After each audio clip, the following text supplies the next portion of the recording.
Hi friends, welcome to alpha सबका में आपका स्वागत है। आज पढ़ेंगे हम दिल्ली सल्तनत। दिल्ली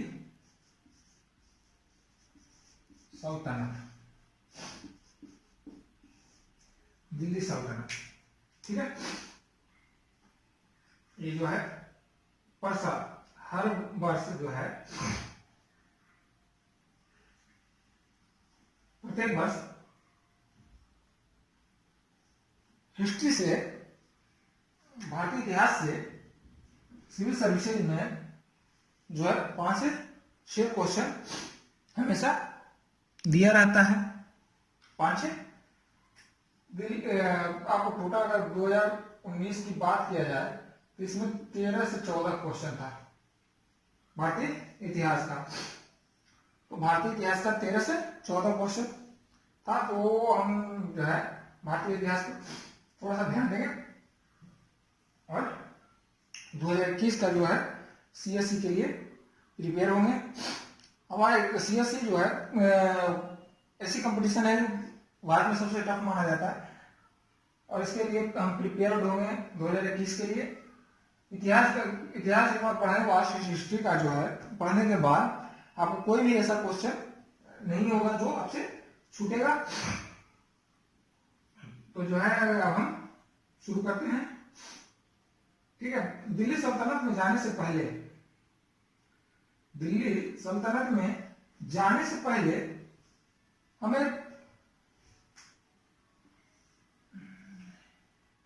ये देख लेना पड़ेगा। ये क्या हो गया, यहां बंगाल की खाड़ी, ये क्या हो गया हिंद महासागर, ये क्या हो गया अरब सागर, ये क्या हो गया हिमालय, ठीक है। यहां एक पर्वतमाला है, कौन सा पर्वतमाला, हिंदू कुश पर्वतमाला, ठीक है। कोई दिक्कत, हिंदू कुश पर्वतमाला। अगर नहीं पता चल रहा तो बताइएगा। यहां है हिंदू कुश पर्वतमाला। अब देखेंगे कि जो है भारत में दिल्ली सल्तनत यानी भारत में मुस्लिम शासन, मुस्लिम शासन का आरंभ हो गया। मुस्लिम शासन का आरंभ हो गया। मुस्लिम शासन का आरंभ कैसे हो गया, भारत में तो मुस्लिम हुए नहीं, भारत में मुस्लिम हुए नहीं, लेकिन मुस्लिम शासन का भारत में आ गया। कैसे आ गया भाई, बेसिक इसके इतिहास में जाने। भारत में जो है 7वीं शताब्दी में, भारत में 7वीं शताब्दी में, भारत में 7वीं शताब्दी के अंत में जो है आक्रमण हुआ, आक्रमण हुआ। जिसके पीछे क्या क्या कारण था, 7वीं शताब्दी में आक्रमण हुआ, जिसके पीछे का कारण जो था भारत की संपन्नता। भारत के जो है 7वीं से 8वीं शताब्दी, 7वीं 8वीं शताब्दी में जो था भारत पर आक्रमण अरबों का हुआ। भारत पर आक्रमण किसका हुआ, अरबों का आक्रमण हुआ। अरबों का आक्रमण का क्या कारण था भारत में, अरबों का आक्रमण का कारण था भारत में संपन्नता, आर्थिक संपन्नता था। भारत में आर्थिक रूप से संपन्न था। यहाँ जो है व्यापार उन्नति था, लोगों को रहन सहन उन्नति था, यानी हमारा जीडीपी जो है काफी ग्रोथ पे था। भारत हमारा संपन्न था। 623 ईस्वी में, 623 ईस्वी में हजरत मोहम्मद की मृत्यु के उपरांत, यानी हजरत मोहम्मद के मृत्यु के बाद जो है उसके उत्तराधिकारी ने सीरिया, मिस्र, उत्तरी अफ्रीका, स्पेन और ईरान को पर आक्रमण करके उसको जीत लिया। यहां कहा क्या हुआ, हजरत मोहम्मद का मृत्यु हो गया। इसकी मृत्यु के 6 वर्ष के अंदर ही सीरिया, ईरान, उत्तरी अफ्रीका,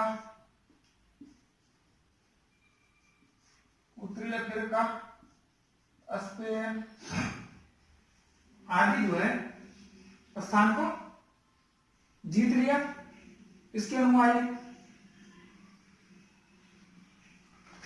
ठीक है, अब इसकी मंशा जो है, इसके अनुयायी की मंशा बनी कि भारत पर आक्रमण किया जाए, भारत पर आक्रमण किया जाए और भारत को विजित किया जाए। तो उस भारत पर जब आक्रमण करता था, इस समय यहाँ का अरब का शासक था अल हज्जाज। अल हज्जाज चाहता था कि भारत एक संपन्न राष्ट्र है, संपन्न राज्य है, इस पर आक्रमण करके जो है इसके संपन्नता को लूटा जाए, इससे जो है लूट करके धन को वापस जो है अपने अरब में लाया जाए ताकि अरब कंट्री धनी बन सके।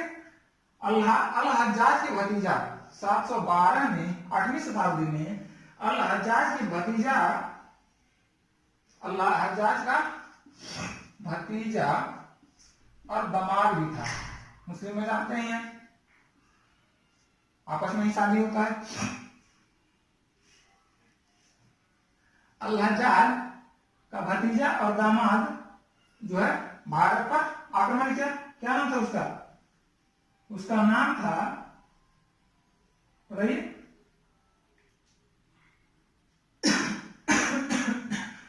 मोहम्मद बिन कासिम।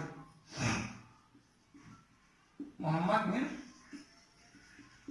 कासिम अल हज्जाज का भतीजा और दामाद जो था मोहम्मद बिन कासिम कब आक्रमण किया?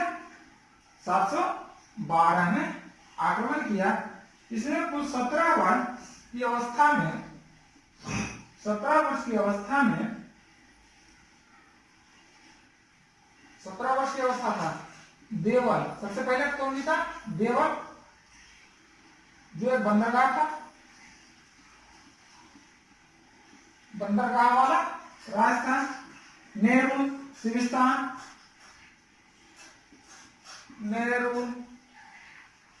सिविस्तान, आदि को जीत लिया, ढेर सारा धन अपने यहां ले गया। ठीक है, इसके बाद जो है तुर्क आक्रमण किया। ये अरब हो गया। अरब के बाद तुर्क आक्रमण किया। तुर्क कौन सा तुर्क आक्रमण किया? मोहम्मद सुबुक्तगीन था। सुबुक्तगीन के पुत्र कौन था? मोहम्मद गजनवी।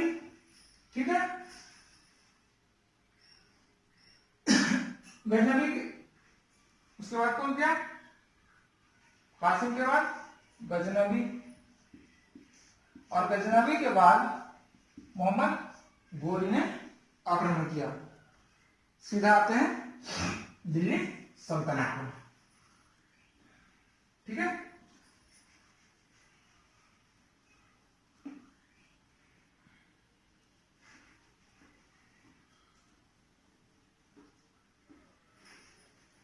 सीधा मोहम्मद गोरी पर आते हैं। सीधा मोहम्मद गोरी जो है प्रथम आक्रमण 1175 ईस्वी में किसके विरुद्ध किया था? मोहम्मद गोरी प्रथम आक्रमण 1175 में मुल्तान के विरुद्ध किया था। दूसरा आक्रमण 1177 1178 में गुजरात के विरुद्ध किया था।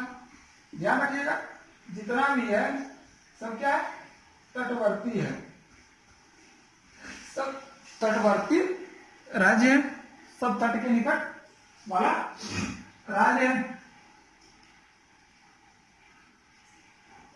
1178 में जब गुजरात पर आक्रमण किया था तो यहाँ किसका शासन था? सोलंकी वंश का शासन था, जिसके शासक मूल राज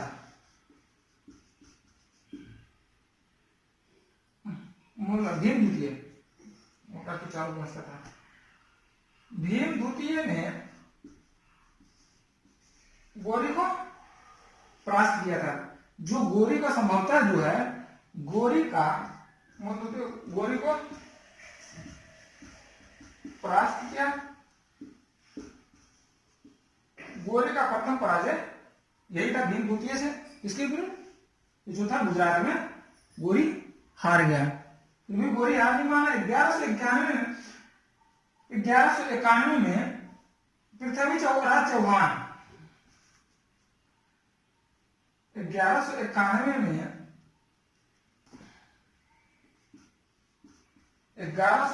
में पृथ्वीराज चौहान ने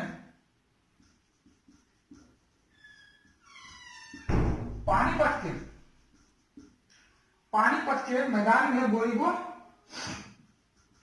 गौरी को हराया। 1191 में पृथ्वीराज चौहान ने पानीपत के मैदान में गौरी को हराया। पानीपत ने तराइन, पानीपत तो आया था बाबर, तराइन के मैदान में गौरी को हराया। पुनः 1192 में गौरी ने जयचंद की सहायता से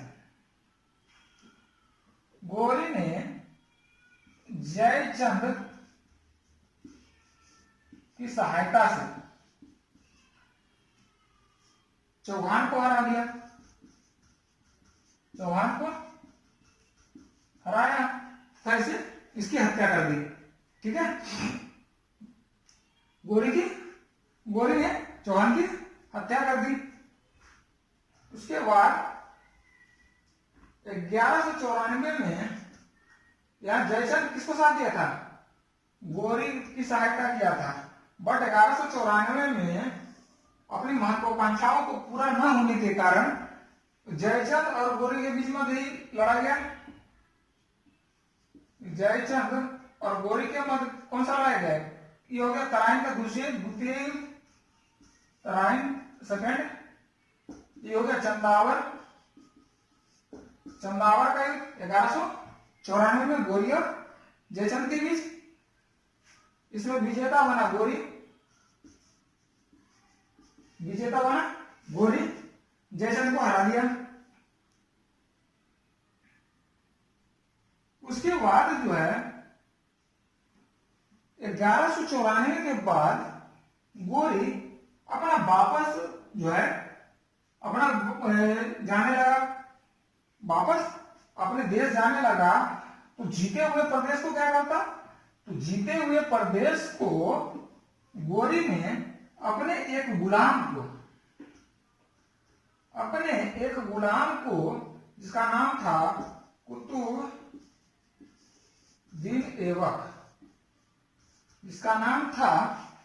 कुतुबुद्दीन ऐबक। ठीक है, कुतुबुद्दीन ऐबक को सौंप करके गजनी वापस चला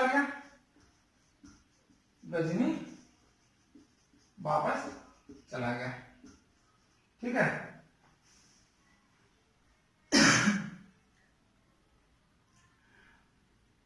अच्छा, अब ये जो है इतना लड़ाई और इतना जो है विजय का जो चर्चा है, इसमें किसमें मिलता है? कोई स्रोत, कोई अभिलेख तो है नहीं। ये जो है एक किताब है तबकात-ए-नासिरी, जिसके लेखक है मिन्हास-उस-सिराज।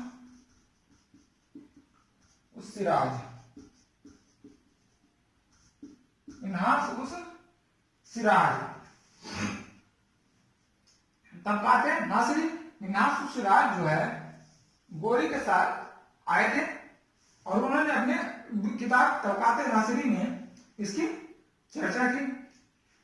ऐबक ने 1194 में, अब कौन आ गया?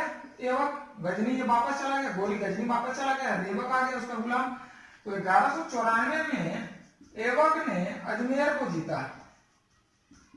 ऐबक ने अजमेर को जीता और जीत करके वहां क्या किया, एक जैन मंदिर था और एक संस्कृत विश्वविद्यालय, ध्यान रखिएगा, एक जैन मंदिर था और एक संस्कृत विश्वविद्यालय था।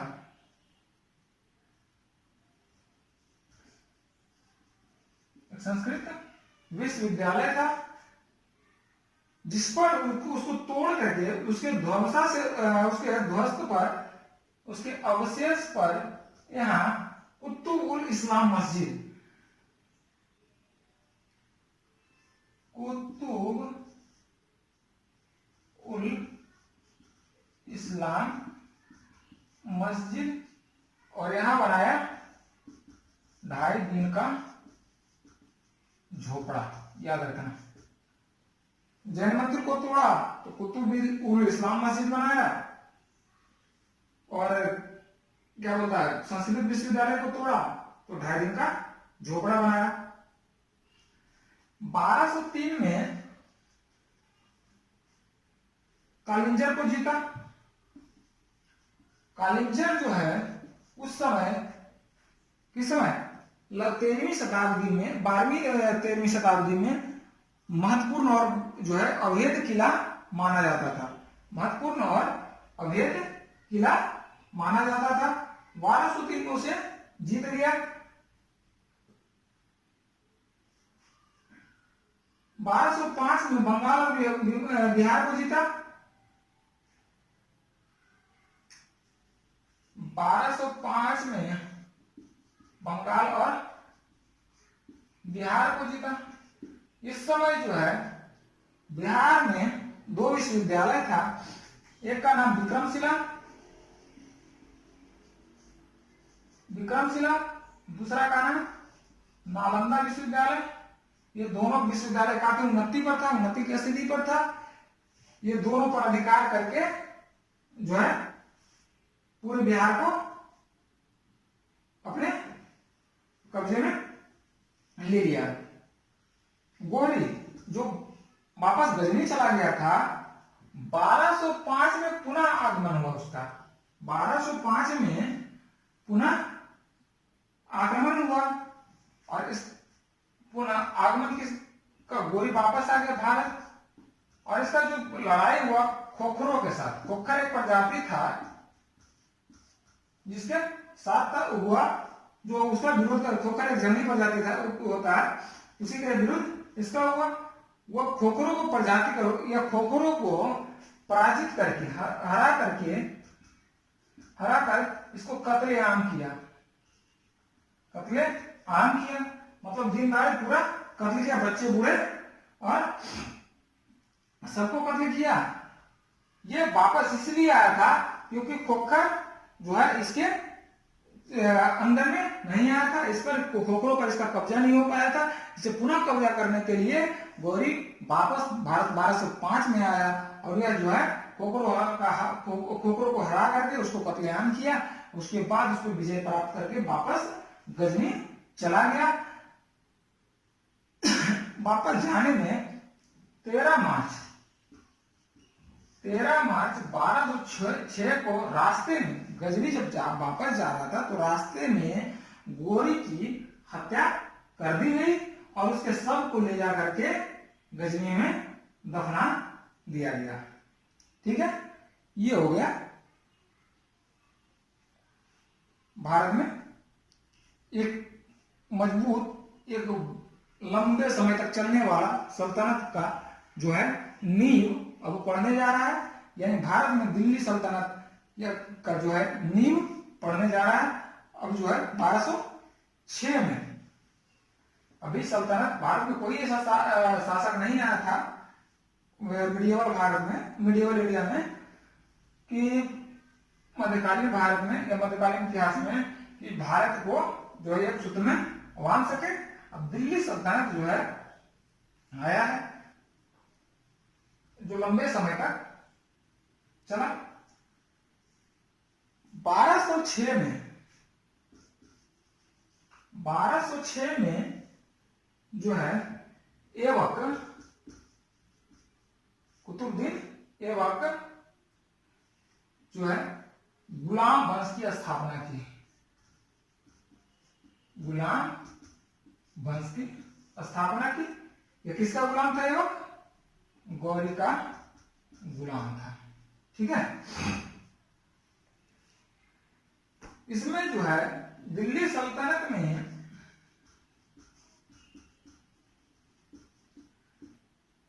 जो है शासन करने वाले पहला गुलाम वंश, दूसरा खिलजी, तुगलक, सैयद,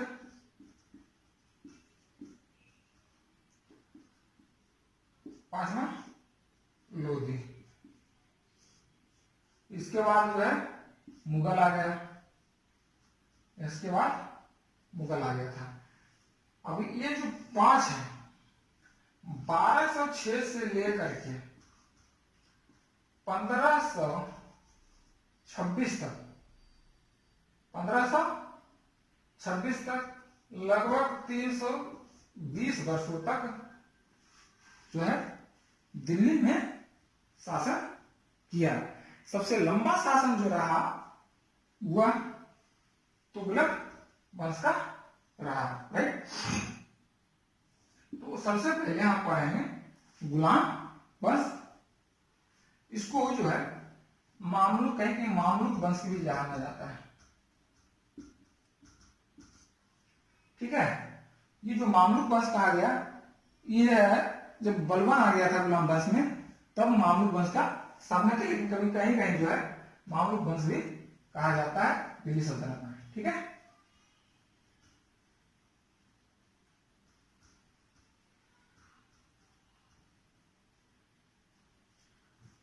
गुलाम वंश, गुलाम वंश।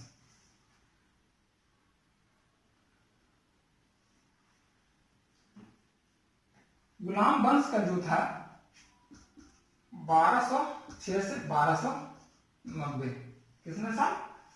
84 साल। ठीक है।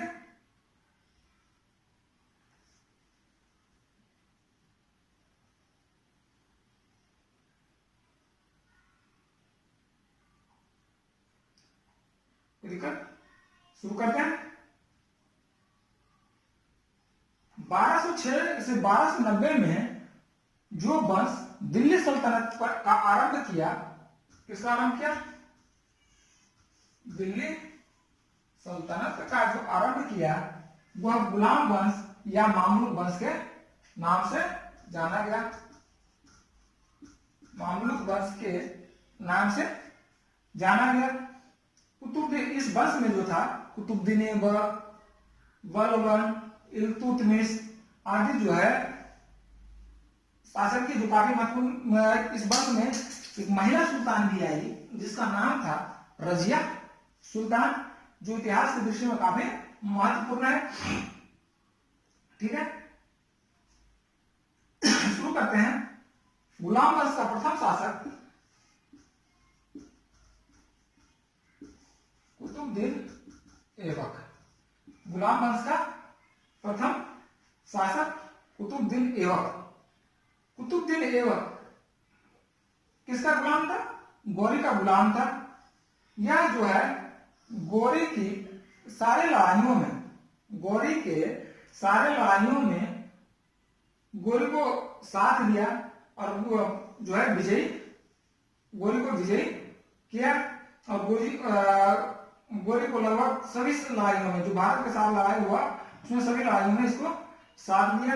चाहे वो पेशावर की लड़ाई हो या क्या बोलता है इधर पंजाब की हो या तराइन का दूधी हो, सभी में साथ दिया।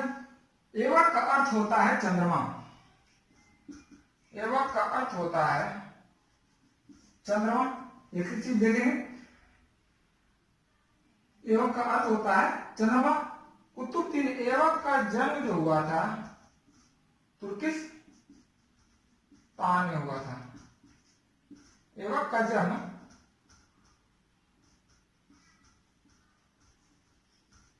तुर्किस्तान में हुआ था, हुआ तुर्क था।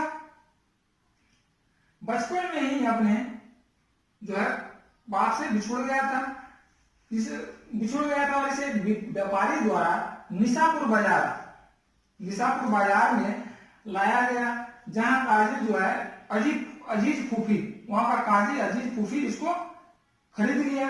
इसको खरीदने के बाद जो है इसका देखभाल अपने बेटे की तरह किया। लेकिन जब काजी मर गया तो उसका जो बेटा था उसको कहा कि ये तो फालतू है, इसको ये तो, जब इसको खरीदा कौन था? अजीज फूफी नामक काजी था। अजीज फूफी नामक काजी था, उसको खरीद लिया। खरीदने के बाद इसको पूरी धनुर्विद्या जितना भी विद्याएं होती है उसमें अपने बेटे की तरह संपन्न किया। तो ये क्या हुआ? इसका गुलाम हुआ, कुतुबुद्दीन गुलाम हुआ। इसका फूफी का। अब पहले जानते थे कि जितना भी गुलाम होता था उसके गुलामों को जानवरों की तरह खरीद बिक्री किया जाता था। गुलामों को जानवरों की तरह खरीद बिक्री किया जाता था। तो उसी तरह जो है जब फूफी मर गया तो इसका बेटा जो है उसको बेच दिया। किसके?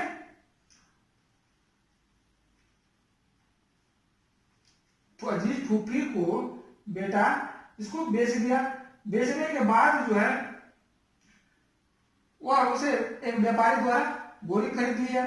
गोली जब खरीद लिया तो इसे तो पूरा धनुर्विद्या में संपन्न था, सारी विद्या में संपन्न था। गोली से प्रभावित हुआ और अपने जो है अपने साथ रखने लगा। और ये जो अपने साथ रहते रहते ये जो है गोली के साथ रहते रहते ये गोली का खास आदमी बन गया। गोली का खास बन गया। गोली वो खास बन गया। जब वो भारत से वापस जा रहा था तो अपने जो है जीते हुए प्रदेश को जो है ऐबक के हाथों में सौंपकर गजनी वापस चला गया था। ठीक है। गोरी सबसे ज्यादा प्रभावित हुआ था 1192 में जब तराइन का द्वितीय युद्ध हुआ था पृथ्वीराज चौहान और मोहम्मद गोरी के बीच में। तब ऐबक जो है बहुत वीरतापूर्वक लड़ाई लड़ा था।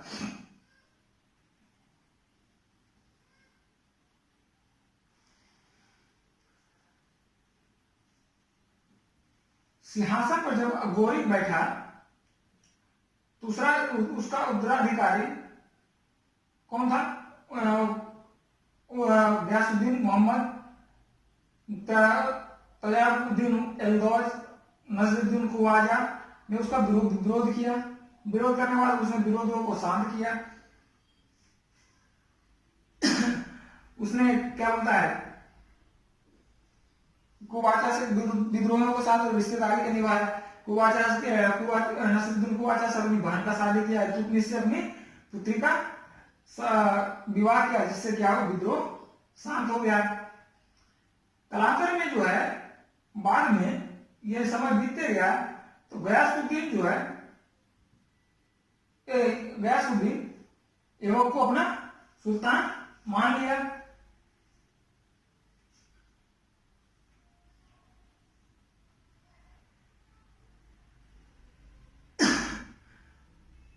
इसका जो प्रमुख कीर्ति था आपको बताया था अजमेर में कुतुब इस्लाम मस्जिद, कुतुब उल इस्लाम मस्जिद और 2.5 दिन का झोपड़ा। ठीक है, 2.5 दिन का झोपड़ा ये बनाया था अपने जो गुरु बख्तियार काकी के याद में।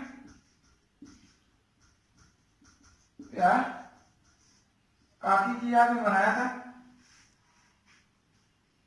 इसका नाम था पूरा शेख ख्वाजा कुतुबुद्दीन बख्तियार काकी।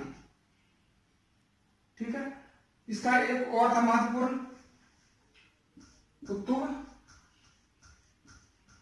मीनार अपने विजय उपलक्ष्य में बनाया था, जो 15 मीटर की चौड़ाई में है, लेकिन ऊपर जाते जाते इसलिए जो है 3 मीटर चौड़ा रह जाता है। ठीक है, इसका निर्माण, कुतुब मीनार का निर्माण कार्य तो जो है इल्तुतमिश के काल में पूरा हुआ, यानी कुतुब मीनार का जो है पूरा इल्तुतमिश की कुतुब मीनार का जो है निर्माण कार्य पूरा इल्तुतमिश ने करवाया। अपने शासन के चौथे वर्ष में, अर्थात 1210 में चौगान खेलते समय, जिसको कहते हैं पोलो, चौगान खेलते समय घोड़े से गिरने के कारण ऐबक की मृत्यु हो गया। ऐबक की मृत्यु का जो है बाद इल्तुतमिश गद्दी पर बैठा। ऐबक की मृत्यु के बाद इल्तुतमिश गद्दी पर बैठा। इल्तुतमिश ये हो गया 1210 से 1236। ठीक है, 1210 से 1236। इसे जो है गुलाम वंश का वास्तविक संस्थापक माना जाता है। इल्तुतमिश को गुलाम वंश का वास्तविक संस्थापक माना जाता है। इसका जो कुतुबुद्दीन से संबंध था, दामाद कुतुबुद्दीन का क्या था, दामाद था। कुतुबुद्दीन ऐबक के काल में ही इल्तुतमिश जो है काफी ऊंचे पदों पर चला गया था। इसे अमीर उल उमरा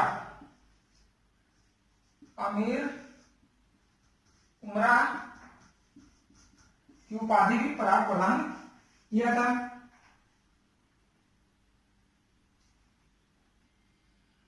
इल्तुतमिश जो है कुतुबुद्दीन ऐबक की मृत्यु के समय लाहौर में था। यह जो है लाहौर में था, और जो है इसमें इल्तुतमिश के शासन में 2 जो है विवाद माना जाता है। इसका पुत्र जो है कुतुबुद्दीन ऐबक का पुत्र था आराम शाह। यह गद्दी पर बैठा, लेकिन जो है इसको जनता ने स्वीकार नहीं किया और लाहौर की जनता ने इल्तुतमिश को गद्दी पर बैठा दिया।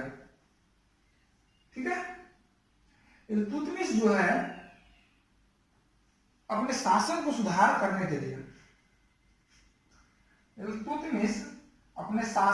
सुधार करने के लिए एक सैन्य संगठन का गठन किया, जिसको कहा जाता है गुलामों का तुर्कान-ए-चहलगानी।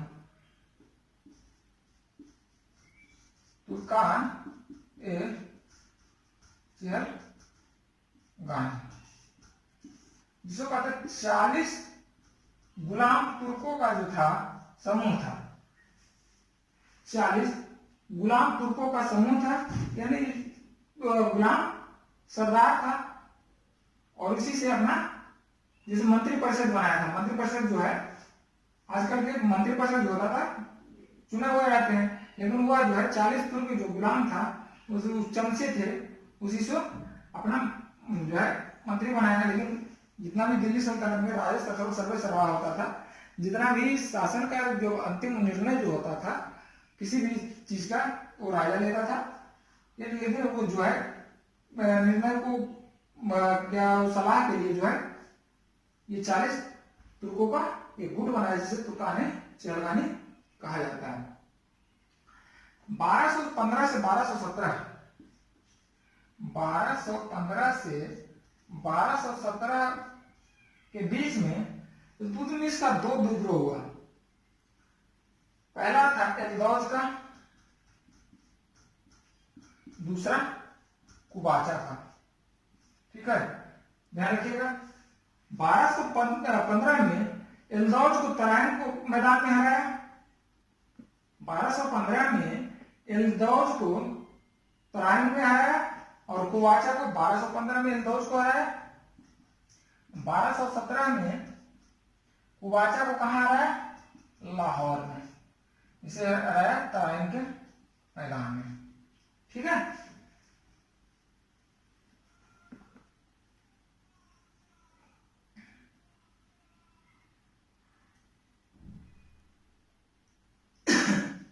कोई दिक्कत नहीं है?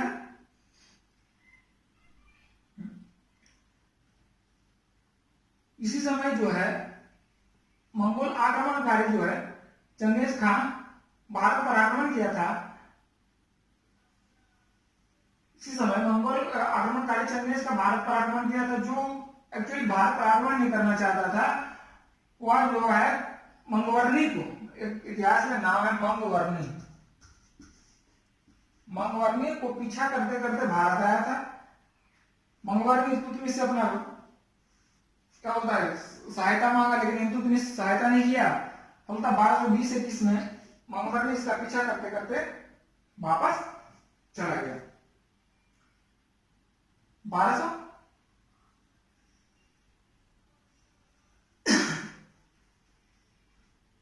यहां तक कोई दिक्कत है तो बताएं।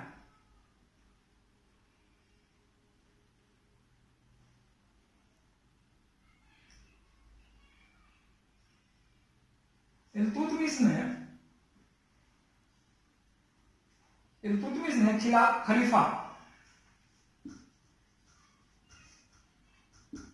खलीफा का जो है स्वीकृति लिया था। खलीफा को स्वीकृति लेने के बाद जो है खलीफा, याद होगा जब 1924 में इसको समाप्त किया गया, मुस्तफा कमाल पाशा तुर्की का जो होता था, तुर्की का जो मौलवी होता था खलीफा, इससे अपना जो है मान्यता लेता था। इल्तुतमिश ने तुर्की के खलीफा से अपना मान्यता लिया और अपने सिक्कों पर जो है खलीफा का नाम अंकित करवाया। इसने 175 ग्रेन का टंका, जो चांदी का होता था, और तांबे का जीतल चढ़वाया। जीतल, टंका और जीतल, जीतल किसका होता था? तांबे का। जीतल किसका होता था? तांबे का। नोट करते जाइएगा, ठीक है। उसके बाद लास्ट दिन में जो होगा दिल्ली सल्तनत का, उसमें एक टाइमलाइन बना दूंगा, जिससे आप पढ़ने में काफी सुविधा होगा। एक बार आप रिवीजन कर लेंगे, टाइमलाइन से पूरा का पूरा याद हो जाएगा, ठीक है। इसमें सिक्कों पर ढालते समय टकसाल, जहां सिक्का डाला जाता है वहां उसको टकसाल कहा जाता है। टकसाल का नाम अंकित भी करवाया। इस टकसाल से जो है यह सिक्का बनाया गया है या ढाला गया है, ठीक है।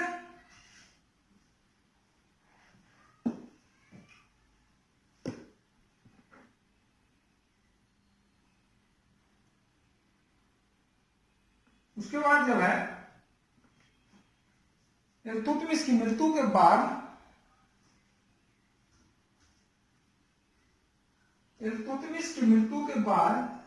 रजिया सुल्तान आई। रजिया 1236 से 1240, 1236 से 1240। रजिया सुल्तान के पहले रुकनुद्दीन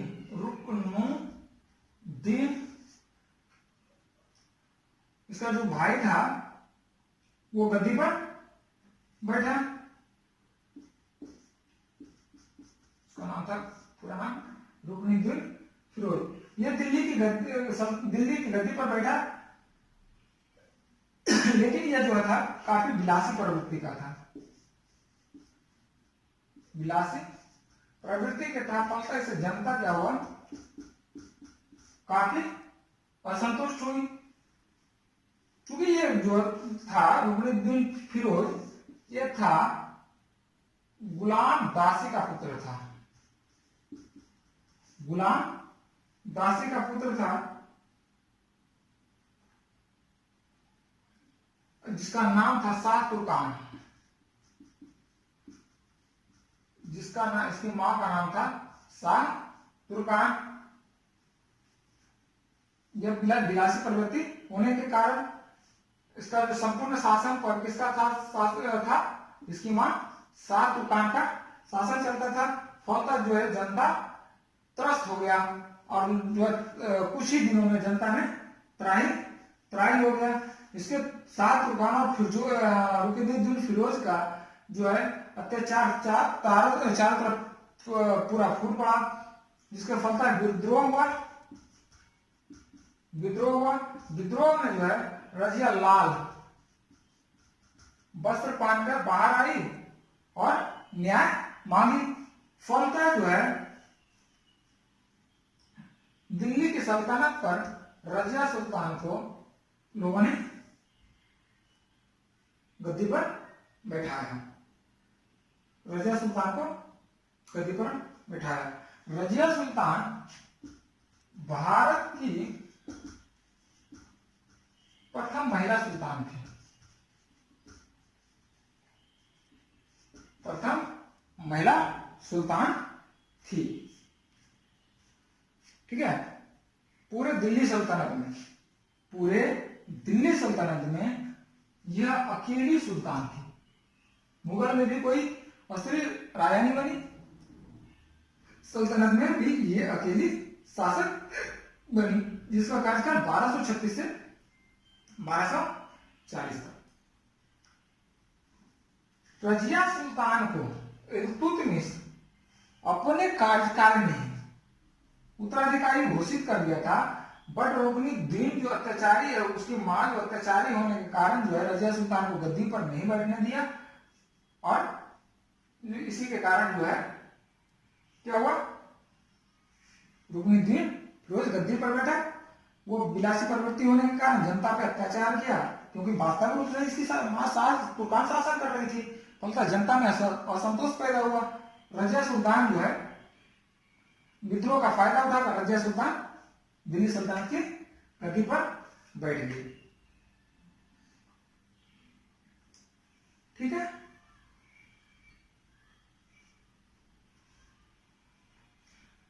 रजिया सुल्तान जो है दिल्ली को गद्दी पर बैठने पर यह जो है पर्दा प्रथा का त्याग किया। पर्दा प्रथा का त्याग किया। मुस्लिम महिलाओं में पर्दा प्रथा काफी प्रचलित है, आज भी देखते हैं मुस्लिम महिला जो है नकाब पहनकर ही चलती है, लेकिन जो है दिल्ली सल्तनत में जब रजिया सुल्तान गद्दी पर बैठी तो उसने पर्दा प्रथा क्या है त्याग दिया, और पुरुषों की तरह कुबा तथा कुलाह, दो शब्द याद रखिएगा, कुबा तथा कुलाह। कुबा का अर्थ होता है कोट, कुलाह का अर्थ होता है टोपी। कुबा तथा कुलाह को पहनकर दरबार में आना जो है शुरू किया, और अपने सरदारों को, जो अपने विश्वास पात्र सरदार थे, उसको उच्च पद प्रदान किया। इसके जो है कुछ प्रमुख सरदार थे, जिसको कहते हैं इख्तियारुद्दीन एतगीन,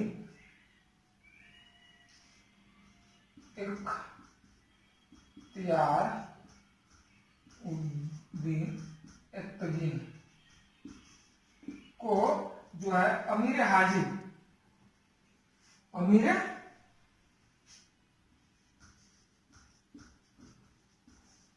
हाजिब का पद प्रदान किया।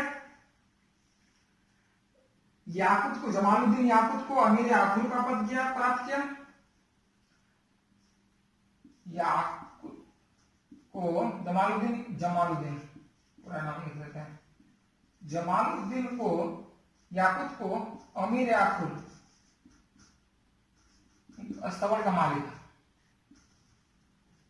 ठीक है। आखुर का जो है नियुक्त किया। एक नाम था अल-तुनिया,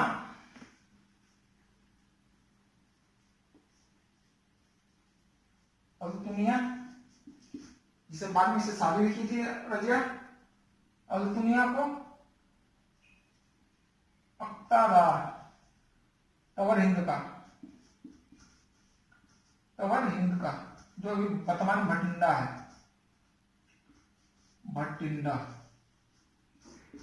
तवर हिंद का अख्तियार नियुक्त किया।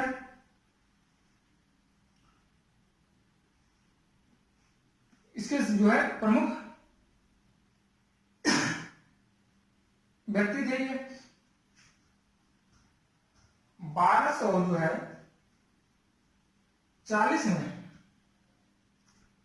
1240 में अल्तुनिया ने विद्रोह कर दिया। अल्तुनिया ने विद्रोह कर दिया, जिसको कुचलने के लिए रजिया को आना पड़ा, तवरीन आना पड़ा। जब इधर 1240 में रजिया तवरीन आई, घर से निकलने बढ़ गई, उधर क्या बोलता है दिल्ली सल्तनत इसके हाथ से गया। दिल्ली सल्तनत इसके हाथ से गया। उसको वापस जो है दिल्ली सल्तनत को पाने के लिए रजिया ने अल्तुनिया से शादी कर ली। रजिया ने अल्तुनिया से शादी कर ली, लेकिन जो है फायदा नहीं हुआ। 1240 में ही कैथल नामक स्थान पर डाकुओं द्वारा अल्तुनिया और रजिया की हत्या कर दी गई। अब निष्कर्ष निकलता है कि रजिया जो है इतना कम समय में काफी महत्वपूर्ण जो है फैसले किए, काफी महत्वपूर्ण कार्य किए, विद्रोह को दबाया, लेकिन जो है उसको कहा जाता है सफल शासन नहीं कहेंगे। क्यों? जिसका जो है प्रमुख कारण है उसकी अस्त्री होना भी इसके शासन की कमजोरी का कारण कह सकते हैं। ठीक है। उसके बाद जब हम पढ़ेंगे एक शासन पढ़ा रहा है, जो क्वेश्चन पूछ रहा वही पढ़ा रहा है। अगर किसी को दिक्कत हो तो जरूर बताना। 1240 से 1242 तक बहराम शाह गद्दी पर बैठा।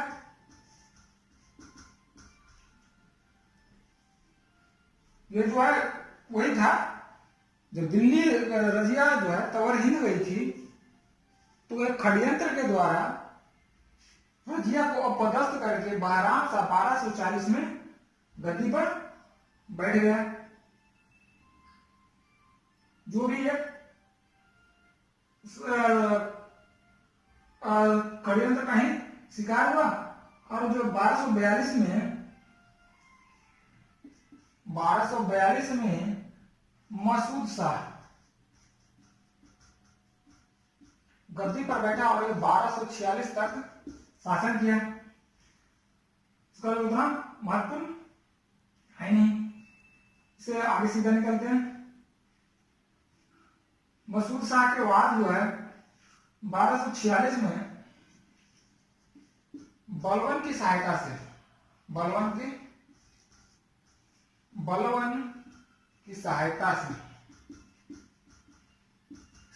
से नसीरुद्दीन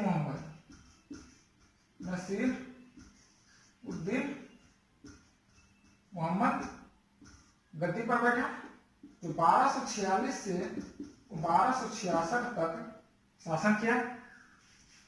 1246 से 1266 तक शासन किया।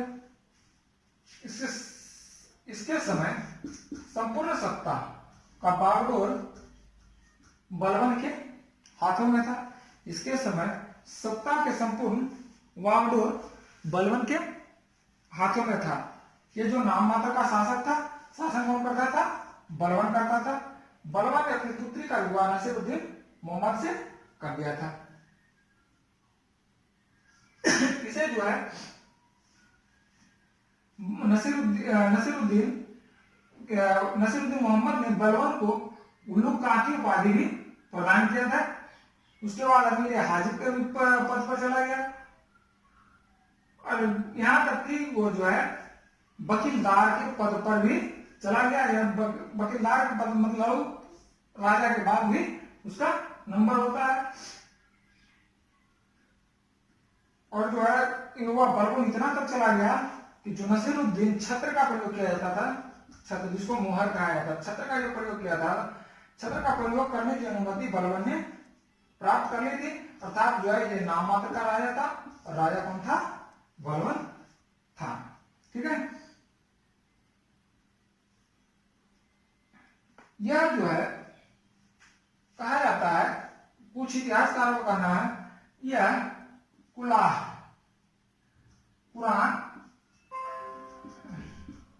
कुरान बेचकर अपना जीवन यापन करता था।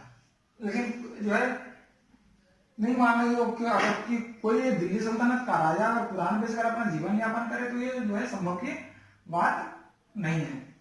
ठीक है, उसके बाद आता है 1200 क्या बोलता है बलबन, 1266 से 1286 तक बलबन, 1266 से 1286 तक कौन आ गया? बलबन आ गया। बलबन जो था इलवरी जाति का तुर्क था, इलवरी जाति का तुर्क था। बलबन को जमालुद्दीन बसरी नाम का एक व्यक्ति खरीद करके 1232-33 में बसरी नाम, जमालुद्दीन बसरी पूरा गुलाम ही था, जमालुद्दीन बसरी नामक व्यक्ति ने खरीद करके 1232-33 में इसको कहां लाया था? दिल्ली लाया था। ग्वालियर जो है जीतने के बाद, ग्वालियर को जीतने के बाद इल्तुतमिश ने बलबन को खरीदा। ग्वालियर विजय के बाद इल्तुतमिश ने बलबन को खरीदा। अपनी योग्यता के जो आधार पर है, बलबन इल्तुतमिश के ही काल में अमीर शिकार के पद पर हुआ। बहराम समय के समय में अमीर आकुर, जिसको असवल का मालिक, मोहम्मद शाह के समय अमीर हाजी, और नसीरुद्दीन के समय जो है अमीर हाजी और नयाब बन गया, जो छत्र को भी प्रयोग कराया था। यानी संपूर्ण सत्ता का केंद्र बन गया, यानी एक गुलाम से लेकर के एक राजा बनने तक।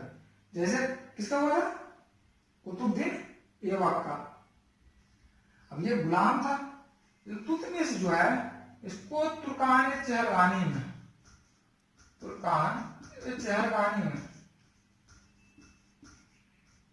चहलगानी का सदस्य बनाया था। यह जो है तुर्कान चहलगानी का सदस्य होने के कारण उसके सारे खामियों को जानता था। इसे खामियों के चलते बलबन ने सबसे पहले इसको समाप्त किया। बलबन ने सबसे पहले इसको समाप्त किया। वो जानता था कि इसमें क्या खामियां हैं, इसलिए इसको समाप्त किया और इसकी जगह जो है अपने विश्वास पात्र को नियुक्त किया। यह जो है अपनी श्रेष्ठता में विश्वास करता था,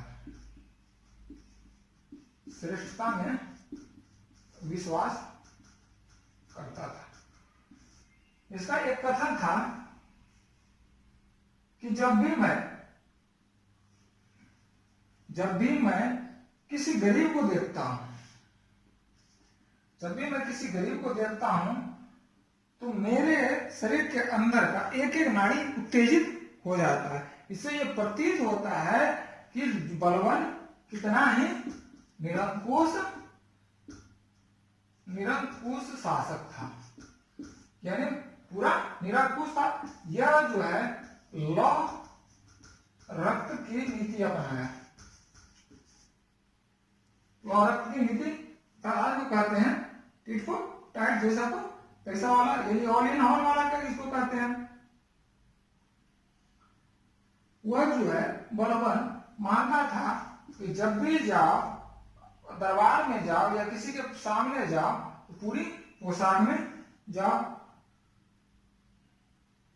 अमीर खुसरो जो है, अमीर खुसरो किसको दरबारी थे? आएगा क्वेश्चन। अमीर खुसरो बलबन के दरबार में रहते थे। इसके दरबार में अमीर हसन दहलवी भी रहते थे।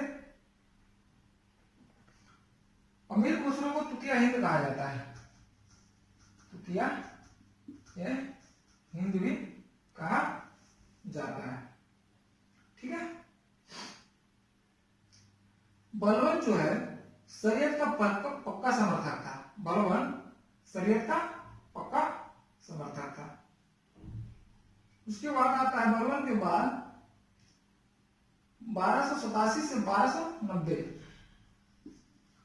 1287 से 1290 कौन आता है? 1287 से 1290 शमसुद्दीन कैनवस, शमसुद्दीन कैनवस। ठीक है, जो अंतिम शासक था। ठीक है, ये जो हुआ दिल्ली सल्तनत का गुलाम वंश का समाप्ति। इसमें कोई दिक्कत हो तो बताएंगे।